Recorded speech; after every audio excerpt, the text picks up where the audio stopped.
Talk about low-budget flights, no food or movies? I'm out of here. I like running better. Welcome back, YouTube viewers, to another video. Alright, so a few weeks ago, I did a video on how I changed the first phase of the MCU. That video did pretty well. I liked that video, so I'm doing a part 2 on phase 2 of the MCU.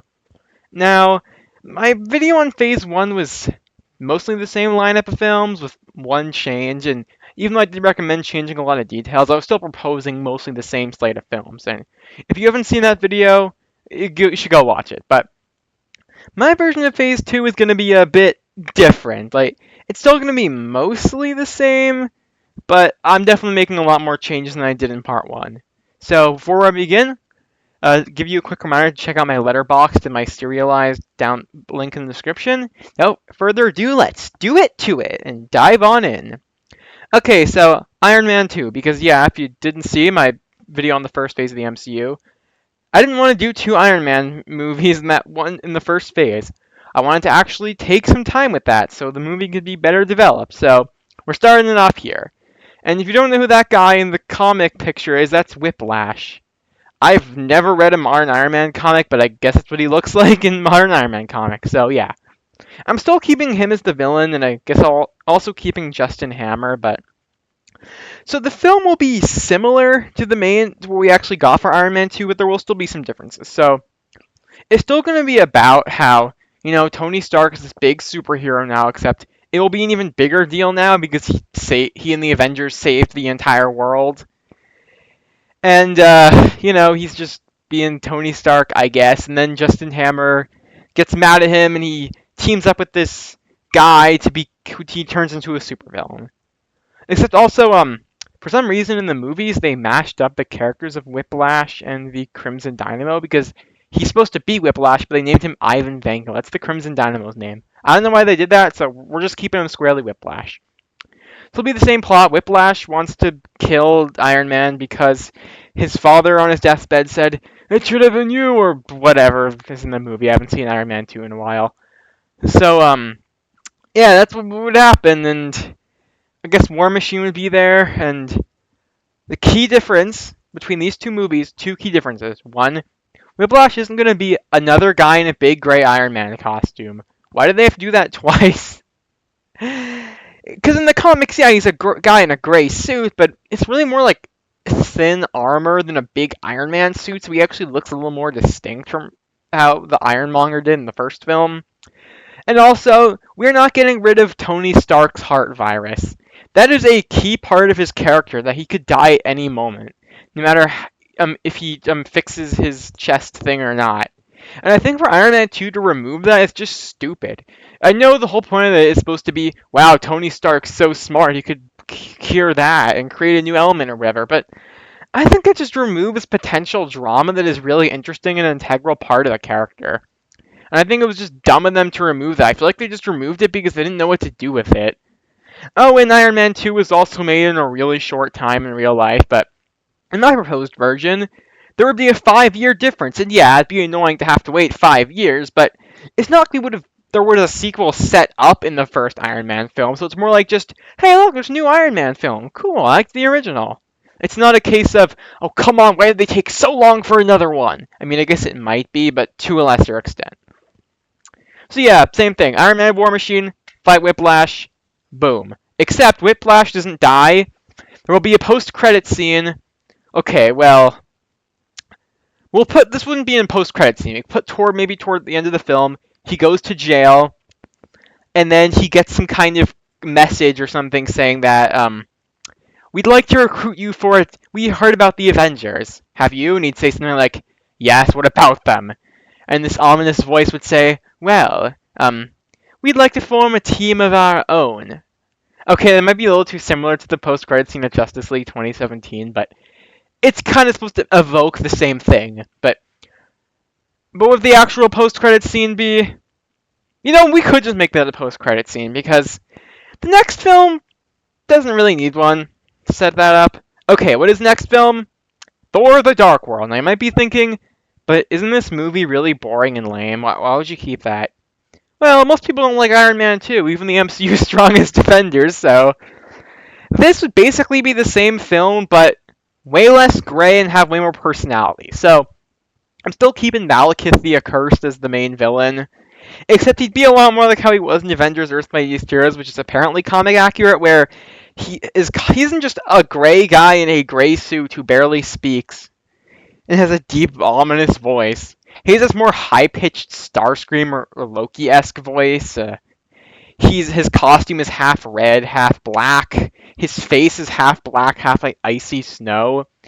Because the point of this character is that he's kind of his own third-party bad guy. Other villains don't really want to team up with him because they know he's such a loose cannon. Kind of like Loki, but he's different enough. So, if you've seen Earth Mightiest Heroes, you know the one episode he appears and he wants to turn the world he wants to freeze the world or whatever, something like that. So this film would be about how, Thor stuck Loki with the Avengers. He wants to return to Asgard, but let's deal with the fact that he's in love with Jane Foster, who is a human. And Odin doesn't like that, which is something that goes way back to the comics in the 60s. But the thing is, Malekith would return somehow. I haven't seen this movie in years, so I don't remember how he returns. But hey, well actually, the first movie set up the Casket of Ancient Winters involving the Frost Giants, which is connected to Malekith in Earth's Mightiest Heroes. And since the Frost Giants thing never went anywhere in the real MCU, what if it actually went somewhere in my MCU? What if the Frost Giants, tired of being kicked around by the Asgardians, they take the Casket of Ancient Winters and somehow revive Malekith. And when they just want to team up with him, he basically defeats them into submission and becomes their new leader, and he's gonna take over Asgard and Earth and all that stuff. And because they have no other options, Thor has to team up with Loki. And Loki would fake becoming a better person like he does in the actual film, and then he'd sacrifice his life at the end, and Thor would be sad. But then we get a post-credit scene, or maybe just a scene toward the end that shows, Loki isn't actually dead, he survived, and he's posing as Odin and is now on the throne of Asgard. I think stuff like just, small changes like that, making the villains more interesting. You could also, make the film have more of a real color palette. That'd be important. Just stuff like that would really make this way more memorable and not the joke that it is. Sorry if my mic quality is bad, by the way. It kind of went through some resets, but okay, anyway. So, The Incredible Hulk never actually got a sequel. I mean, unless you count Captain Falcon, boring new movie from this year. That was a great title someone gave it. So yeah, it took 17 years for the leader to finally be followed up on in the MCU. And what we actually got was not the leader. He's not even called that once. Like, come on. But what if we only had to wait something like, this is 2014, so yeah, what if we only had to wait 6 years as opposed to 17? And this cliffhanger would finally get followed up on. So this movie would be about how, even though the Hulk is more of a hero to a lot of people since he helped the Avengers save the world, many people still are afraid of the Hulk, even after everything he did to help the world. And we get more Bruce Banner drama with that, of how he's thinking, well, I've proven to some people the Hulk can be a force for good. But that doesn't matter to General Ross, because he's thinking, I don't care. But even if you did do one good thing, the Hulk is still a monster. He's dangerous, and I'm gonna get you, Banner. But as we get all this usual stuff of the Hulk running away from General Ross, Samuel Starnes would finally have become the leader. And he is going to track down the Hulk, just like General Ross, except, well, General Ross wants to kill him. The leader doesn't want to destroy the Hulk. He wants to use him as his minion or partner or something like that.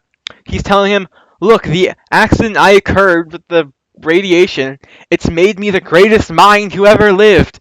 You are the strongest man who ever lived. We can use our powers to dominate the world or something. And of course, the Hulk might actually be slightly tempted by this. Here's an interesting idea. The Hulk and Bruce Banner, well, despite sharing the same body, are still not the exact same person. So the drama would be that, well, the Hulk doesn't like the leader. He might actually consider his idea for a bit, which is that he hates General Ross. People view the Hulk as a monster. Even if some people don't, most people still do. Bruce Banner would be thinking, this guy wants to take over the world. We can't join forces with him. We get a lot of conflict out of that. And at the end, of course, the Hulk would fight the leader who's in a giant mech suit or something, like he usually is in the comics and TV shows. And hey, since the Abomination wasn't killed off in both my version and the actual version of the MCU, what if the leader breaks him out of prison and he has the Abomination help him destroy the Hulk at the end? And I think you could finally just kill off the Abomination here, because having him be killed off in his second appearance would be a lot more effective than his first appearance, because we have more of a reason to care about this villain.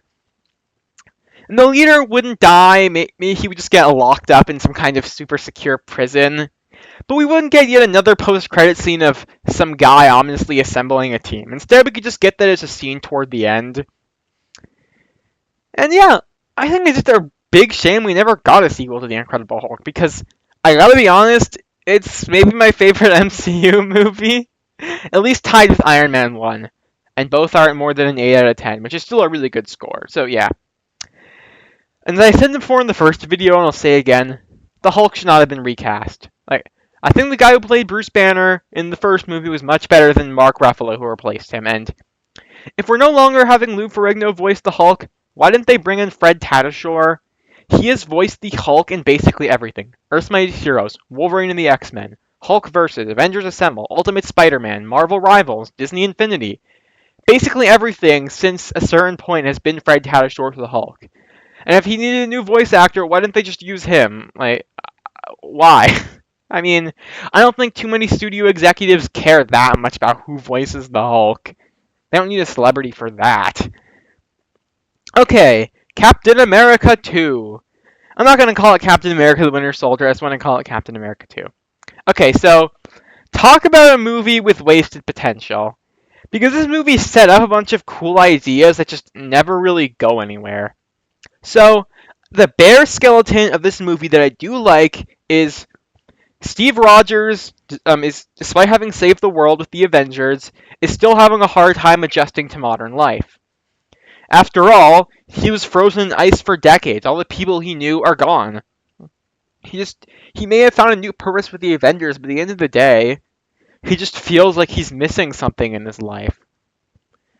But things only get worse for him when he finds out that Hydra might still be around. He comes across them trying to infiltrate S.H.I.E.L.D. or something. And he comes face to face with two villains. Well, I guess, okay. I know 3 villains might be a bit much, but we're going to do it in a specific way so that it doesn't feel too rushed. So, the main villain of this movie will be Baron Strucker. If you've seen Avengers Earth's Mightiest Heroes, you know who this guy is. If you've read the comics like me, you know his original story, which is he was a Nazi during World War II, which, okay, yeah, I guess it's technically... In the MCU, it's just he's a new guy. In Earth's Mightiest Heroes, they also keep the whole he fought in World War II. You might be wondering, how does he stay young? Well, in that show, they have this whole thing where his red claw thing can drain people's life energy, which keeps him alive. We could do something like that. And yeah, so in the comics, he was Baron Strucker, leader of his Blitzkrieg squad during World War II, who fought Nick Fury. And do we need to keep that? I mean, I guess we could keep it because there's no reason we can't.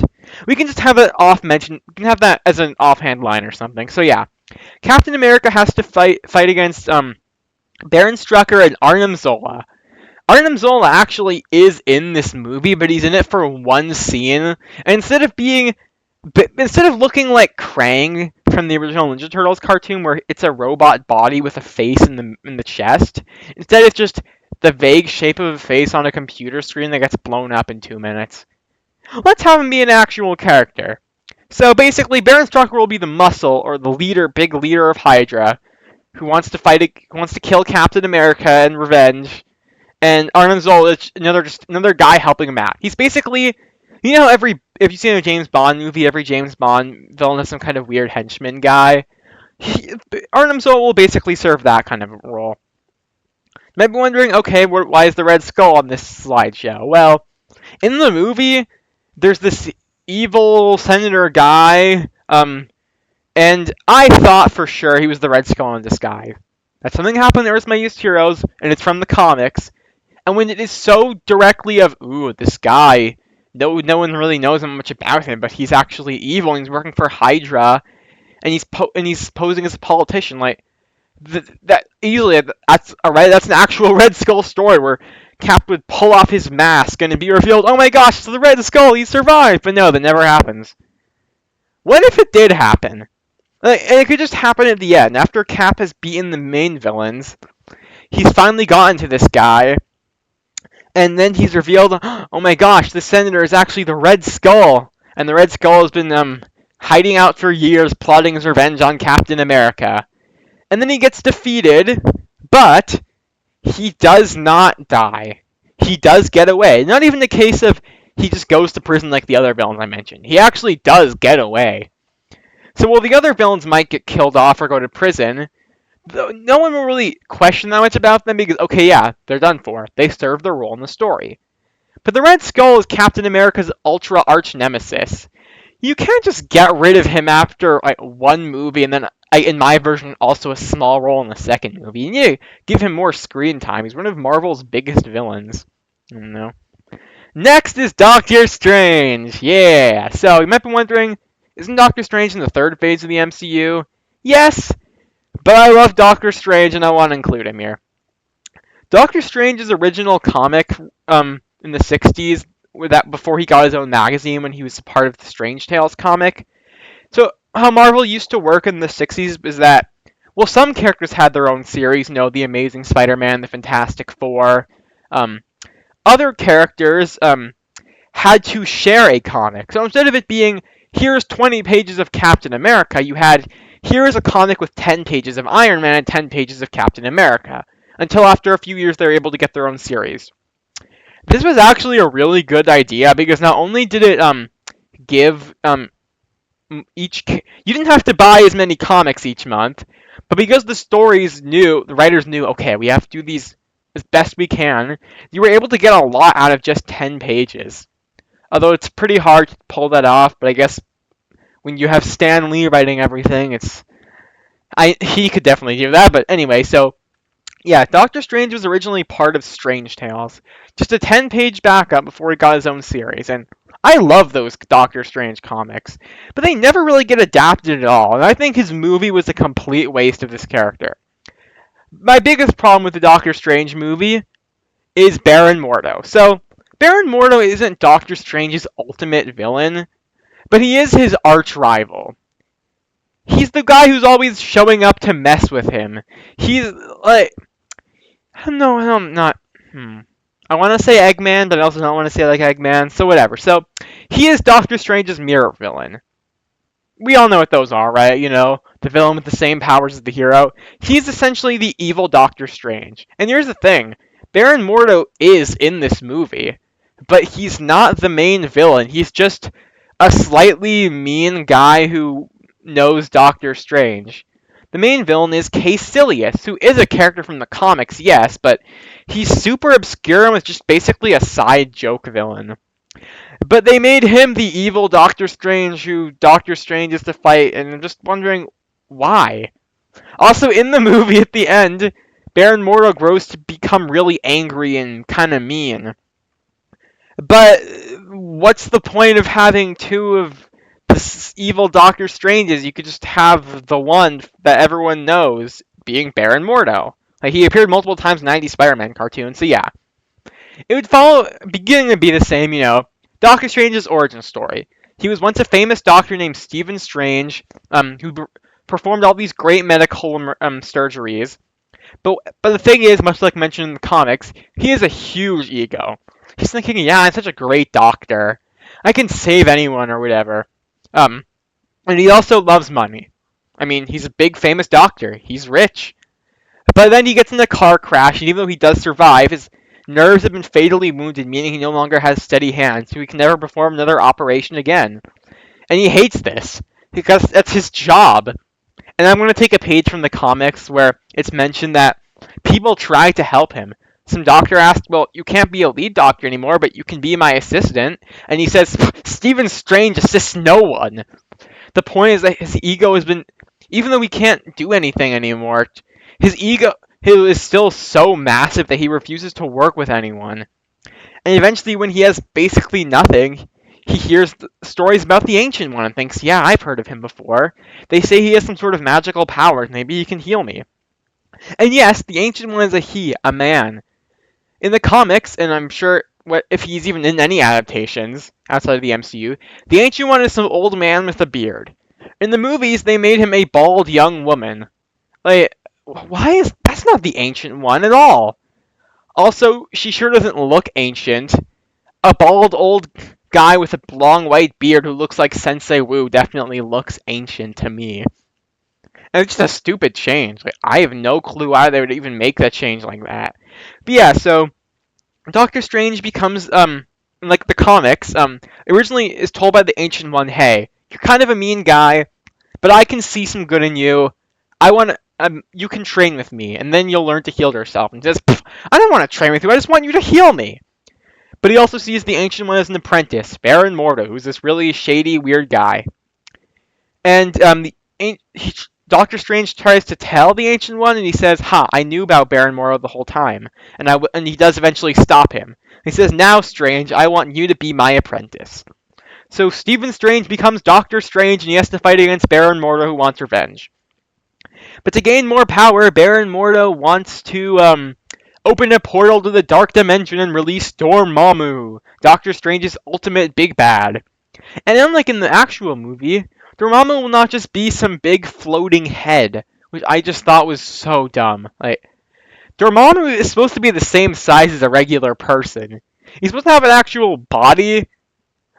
Making him a big floating head doesn't really make him more menacing. I mean, I guess he can shapeshift, but it's more like just he grows bigger rather than he becomes a head. So Dormammu would be stopped from coming to our world, but the point is Doctor Strange would have saved the day from this big magical threat, and he would be firmly established as a new superhero. You might be wondering, how does this build up the MCU exactly? Like, how does this build toward the goal you said in the first video of building to Zemo and the Masters of Evil for Phase 3? Well, it doesn't. But I have to say to this, what did Ant-Man really contribute to the MCU? I like that movie, I'm just saying. Not every movie needs to be some super important piece of the puzzle. Can't we just have a fun one-off superhero adventure? Okay, now we're moving into Avengers Age of Ultron. I think out of all the Avengers films, this is probably the least liked one, and for good reason. Age of Ultron is kinda like all the worst aspects of the MCU are here. The movie is incredibly okay, except for the terrible CGI of later films, but the movie is really overstuffed with so many characters. You've got the Avengers, then you've got Ultron as the villain, then you've got Scarlet Witch and Quicksilver, then you've got the Vision thrown on top of everything. But this film would have been much better without Scarlet Witch and Quicksilver, and its biggest problem out of its many is how it handled Ultron, which everyone has talked about. In the comics as well as every other adaptation, Ultron is this cold, lifeless machine. He hates humans, he wants to kill all of them, and he finds humanity to be a flaw. I mean, if you've seen Earth's Mightiest Heroes, his introductory story arc has him try to nuke all of mankind. And you might be thinking, well, isn't that kind of boring? Which, no, I don't think it's boring, but you might be wondering, well, I kind of liked the movies where they tried to give him some kind of humanity, which, yeah, I think it's an interesting idea. But the point is that it's supposed to be ironic. But in the movie, he's just portrayed as this, haha, I crack jokes guy. Like, he's not threatening at all when he's portrayed like that, and it's super inaccurate to the source material. Also, his body design is usually supposed to be really simple, but they just made it way too complicated, and his head looks really weird too. They made him look too human when the point is that he's a soulless machine. Think Metal Sonic for my Sonic fans in my audience. That's how he should be portrayed. And his voice should just sound very calculated and cold, emotionless.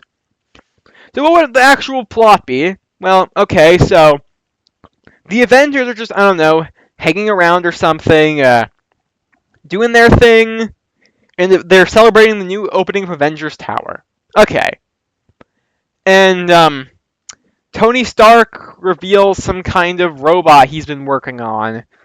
Except the robot goes astray, or, well, I considered doing that plot earlier, except I thought of a better idea. What if the idea is that he was developed by Hydra? After all, that's the movie. The actual movie begins with the Avengers fighting Hydra. So what if he's left over from a Hydra base and the Avengers find him? They try to, Tony Stark tries to fix him up, and they end up bringing him to life. And then things quickly go astray because he turns alive, says that humanity is flawed and I need to kill you. And they do defeat him, but not before he downloads himself into another machine. And then he begins his world takeover. He builds an army of Ultron drones, and he creates Vision, maybe. I don't know. Yeah, let's do Vision. The Avengers are trying to wonder, how do we defeat this enemy? Because Loki, at the end of the day, despite having his army, didn't bring his army in until the end, and he was still one guy that could be killed. Ultron is this machine that can download himself anywhere on Earth.